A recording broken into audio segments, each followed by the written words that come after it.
다른 주제 조금은 이제 종목 얘기를 한번 해볼 건데요. 10월 달도 됐는데 가장 올해 많이 올랐던 종목이 아니고 조금은 시장에서 안 좋은 것부터? 뭐 안 좋은 것도 아니, 그런 거 있고. 말고 이제 한 1년 정리를 하는 네네. 시점이 됐잖아요. 아직 뭐 한 두세 달 정도 남긴 했지만 가장 본인이 생각할 때 이 종목은 좀 올해 베스트 종목이었다. 그다음에 워스트 종목이었다. 그러니까 뭐 주가 상승 그걸 떠나서 뭐 상승률도 당연히 뭐 많이 올랐어요. 그러니까 발목할 좋은 만한 거니까. 성장을 했던 기업. 지금 베스트 월스트.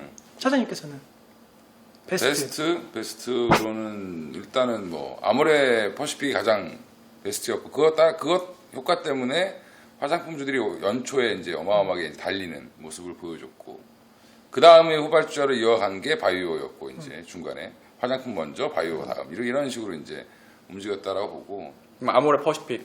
아모레 심 퍼시픽 대표는 뭐 저는 BGF 리테일. BGF 리테일. 편의점. 저 같은 경우도 아모레 퍼시픽을 뽑아야 될 것 아, 같아요. 그럼 아모레 퍼시픽이 올해 아모레 퍼시픽 얘기부터 좀 해볼까요? 아모레 퍼시픽은 일단 뭐 세계 시장을 선도했다.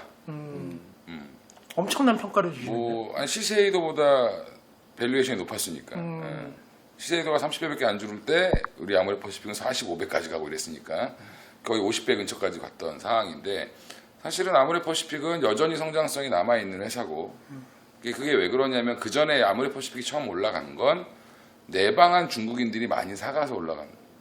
왜냐면 온라인으로 구매가 좀 확대가 되고 중국 매장들이 좀 열리기 시작하고 근데 아직까지 아모레 퍼시픽이 중국의 시장 점유율로 보면 생각보다 아직까지 높지 않다. 5% 미만이다라고 봤을 때 향후 여기서 뭐 캐파를 뭐 20%까지만 점유할 수 있다라고 하면 더 큰 성장이 기다리고 있지 않겠나라고 긍정적으로 보면 그렇게 보고 있습니다. 나도 아모레 퍼시픽을 이제 뽑았긴 했는데 그 이유는 대표성을 가지고 있는 것 같아요. 그러니까 성장주라고 하는 그 시장에서 성장주가 좀 각광을 받는 데 있어서 가장 대표적인 역할을 했었던 그러니까 화장품 업종도 좋고 뭐 이랬었지만 아모레 퍼시픽과 화장품 관련 주들이 좋아지면서 제약바이오 같은 종목군들도 이렇게 급등하는 추세를 만들어냈었던 가장 대표적인 종목이 됐었기 때문에 저는 아모레 퍼시픽을 꼽고 있고 또 하나는 뭐냐면 이제 그러한 종목군들이 지금은 좀 부담스러운 시점이 돼서 조정을 좀 받고 있잖아요. 그리고 오늘 같은 경우 제약이나 바이오 같은 경우는 좀 많이 이제 하락을 했는데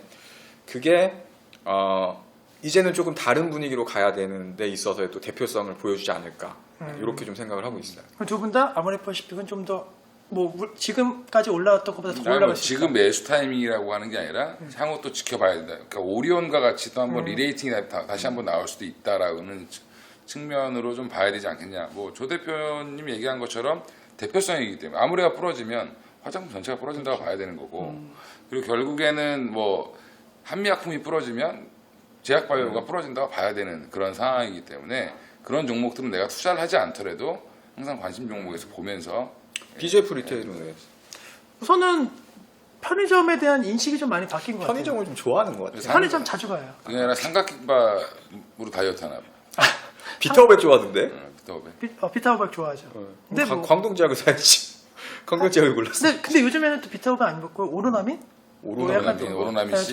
그 약간 탄산 들어가 있는 거고 먹으니까 뭐 편의점을 왜 그러냐면은 그냥 이제는 예전에는 편의점 같은 경우에는 어쨌든 뭐 일이 있으면은 사실 먹을 것만 사러 갔잖아요. 근데 이제는 뭐 택배로 보낼 때도 있고 요즘에 돈 찾을 때도 편의점 가고 그다음에 문구점이 주변에 없으면 아시겠지만 요즘 편의점 가면 웬만한 그냥 기본 문구품 다 있어요. 근데 비싸.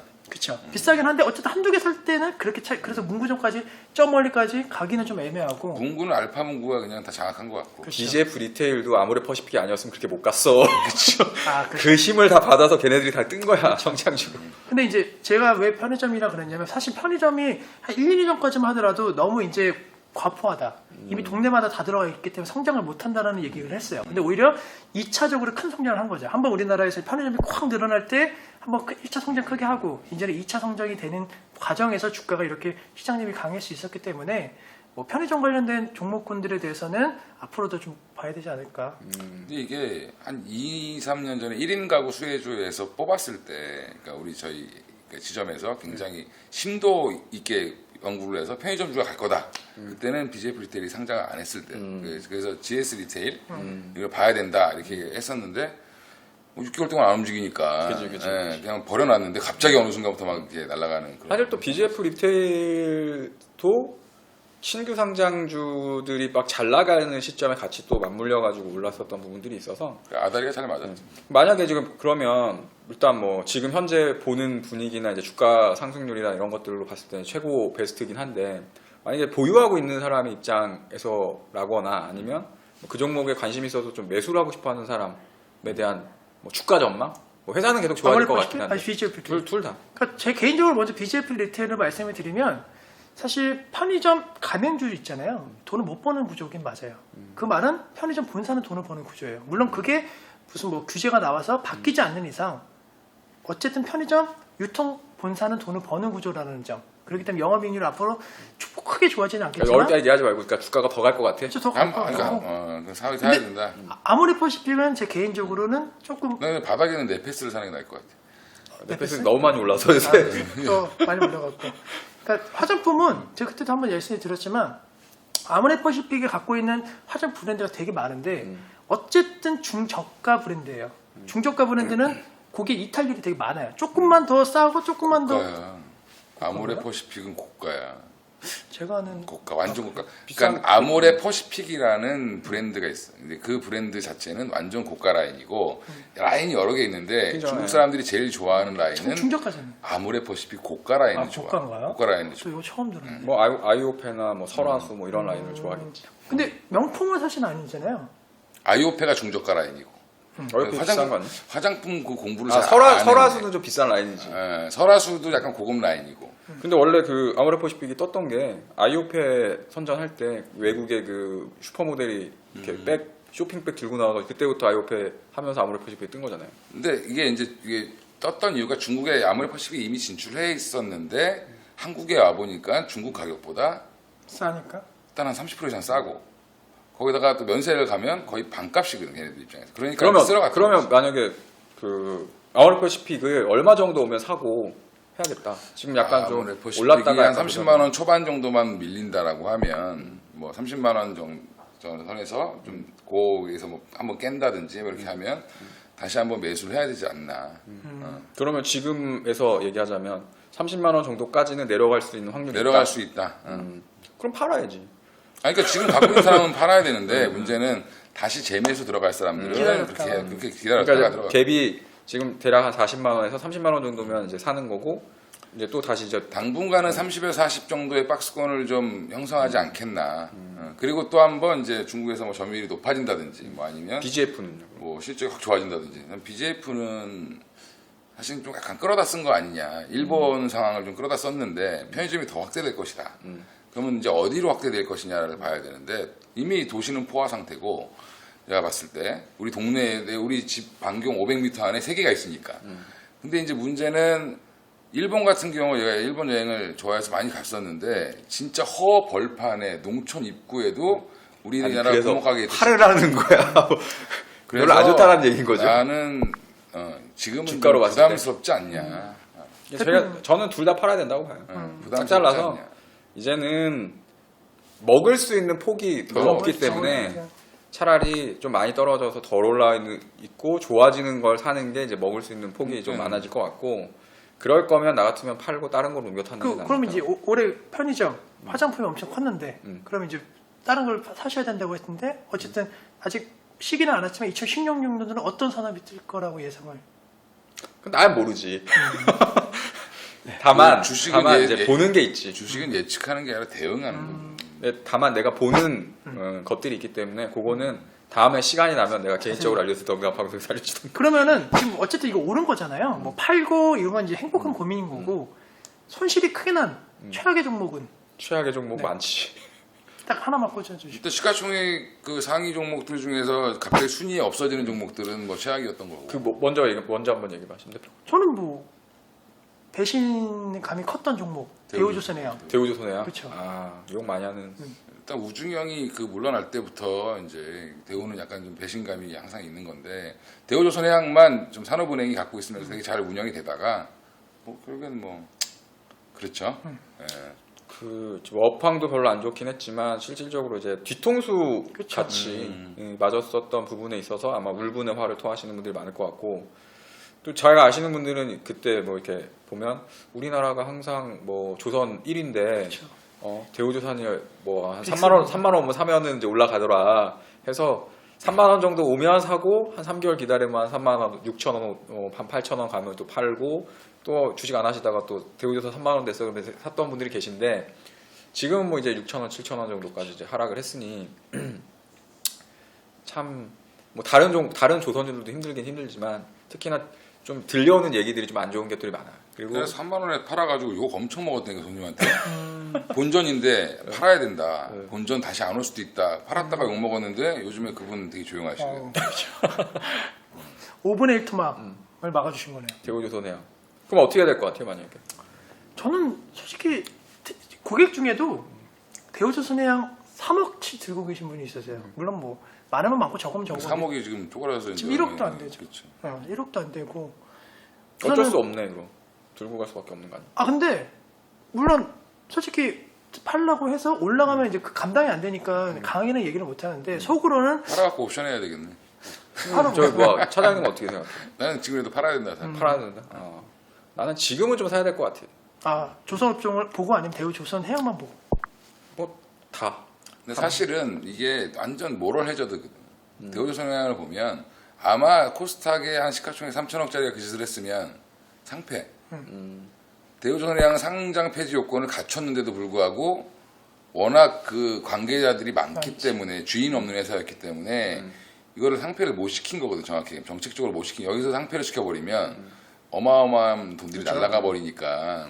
그래서 사실 부활은 하겠지만 조선업을 보는 관점은 특수선을 잘 만드는 회사 그리고 결국에 유럽 경기가 살아나야 되는 그런 국면들을 봤을 때는 앞으로 한 1, 2년은 재미없지 않겠냐. 물론 반등이 6천 워낙 싸니까 그치? 한진해운이 그런 한진해운이 관점이죠. 뭐 4,000원에서 막 6천 원 한 번 올라가는 것처럼은 올라갈 수 있겠지만 이렇게 스테디하게 올라갈 수 그렇죠. 있는 건 아니다라고 그렇죠. 보는 거죠. 길게 봤을 때는 특별한 먹거리는 없고. 그러니까 바닥에서 한 20% 먹는 장사는 할 수 있겠다라고 보는 거죠. 그러면은 지금 회사 한 8,000원, 9,000원까지 올라갈 수 있는 그런 여력이 있다고 단기적으로는 그럴 단기적으로 수 올라갈 있을 것 같아. 돈만 원까지도 올라갈 수 있겠죠. 돈만 원까지. 최악의 종목 뭐 어떤 거 보세요? 내추럴 엔더텍이 내추럴 아. 엔더텍 백수와수 전 신문을 도배시켰던 그치. 어? 그렇지. 어느덧 생각지도 않고 있는 종목에 돼버린. 그렇지. 한때는 걔가 백수였니 하수였니 이런 것도 잘 모르겠고 막 이런. 백수요? 백수요도 있었어. 그러니까 이제 결국에 다 같은 얘기인데 그게 가짜다 뭐 다른 걸 섞었다. 근데 이게 그 아직도 논란은 있는 상태고 잘 팔던 거를 갑자기 뭐 이렇게 이상하게 좀 사기친 것처럼 해서 어떻게 보면 음모론이라고 얘기하는 사람들도 있고 너무 잘 나가니까 내추럴 엔더텍이. 근데 결국에는 지금은 24,000원대 오늘 주가 보니까 뭐 오늘 조금 반등을 주긴 했는데 여전히 바닥에서 이렇게 움직이고 있는 상황이고 아직도 시가총액이 4천억이 넘어요. 그러니까요. 예. 제가 볼 때는 갖고 계신 분은 지금이라도 반등 나오면 팔아야 된다. 팔아라. 신규로 사는 사람들보다는 아마 기존에 물렸는데 못 판 사람들이 꽤 많을 거예요. 막 점화가고 해가지고. 진짜 생각해 보니까 최악의 종목이 될 만하네. 내추럴 완전 같은 최악의 경우는. 종목이죠. 그러니까 대부분 왜냐하면 상위 그 폭락하기 직전에 하한가 가기 직전에 그런 뉴스가 터지기 직전에 뭐 일부 임원들이 그쵸. 팔았다. 그 다음에 애널리스트들은 그 떨어지기 한 이틀 전에도 이거 사야 된다. 보고서가 미국 진출한다.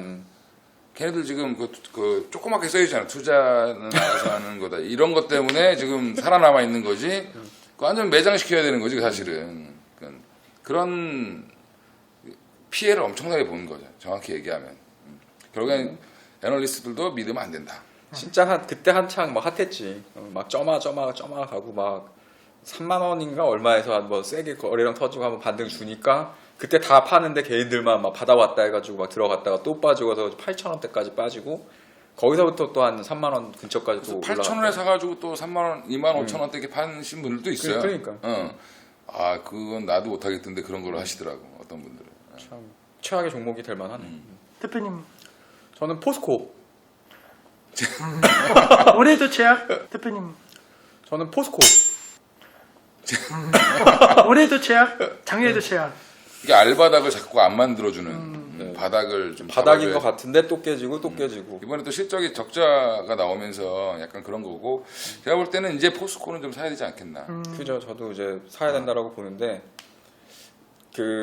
다 보면 공통적으로 들어가는 것들이 있어요. 그러니까 대우조선해양도 사실은 이제 뒤통수 실적에 대한 뒤통수 맞았던 그게 있고 내추럴 엔더텍도 뭐 가짜나 진짜냐에 대한 부분들 때문에 있었고 지금 포스코 같은 경우에도 뭐 업황에 대한 부진도 있지만 실질적으로 이제 그 전에 있었을 때 어떤 비리에 대한 것들 때문에 더 막 이렇게 이슈화가 막 주목이 되고 있잖아요. 그래서 오히려 이제 그 비리에 대한 것들이 다 이제 어느 정도 좀 정리가 되고 하면 또 좀 환골탈퇴할 수 있는 가능성이 있지 않을까라 기대는 갖고 있는데 어찌됐든 세계 최고의 경쟁력을 갖고 있는 철강 회사이고 그다음에 우리나라에서 가장 큰 철강 회사임에도 불구하고 이름값을 못하고 있다라는 데서 나는 배신감을 느끼며 그렇지 그 후발주자인 현대제철보다도 못한 뭐 그런 상황이 돼버렸으니까. 그러니까 예전에 포항제철의 그런 영광을 되찾을 수 영광까지는 아니더라도 그 정도가 되기는 좀 힘들 것 같아.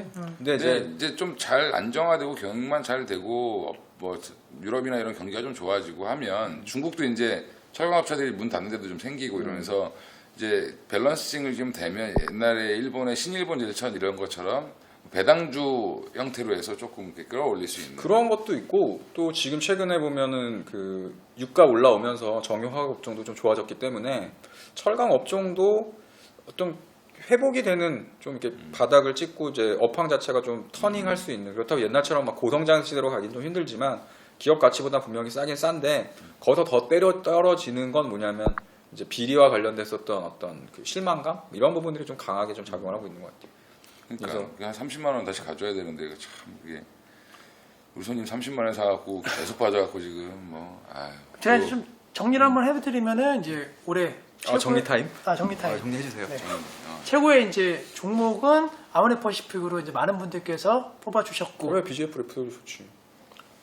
근데 이제 별로 안 좋다고 하시니까. 근데 뭐 어쨌든 아모레퍼시픽하고 BGF 리트에 대해서 올라간 건 좋은 거고. 좋지만 사실 우리 이제 전문가분들께서는 어쨌든 매도하자는 지금 사기는 부담스럽다. 의견이 좀 있는 것 같고 오히려 이제 많이 떨어져서 속을 썩이는 종목군들을 좀 지켜보자는 거에 있어서는 포스코 쪽으로 좀 보기가 실렸고 대우조선해양이라든가 내추럴엔터텍은 아직은 좀 조심해야 되는 게 아닌가 좀 보수적으로 좀 보시는 것이 있기 때문에 갖고 계신 분들은 이런 고민 이런 의견 참고하셔갖고 투자하면 좋겠습니다. 정리 잘했다.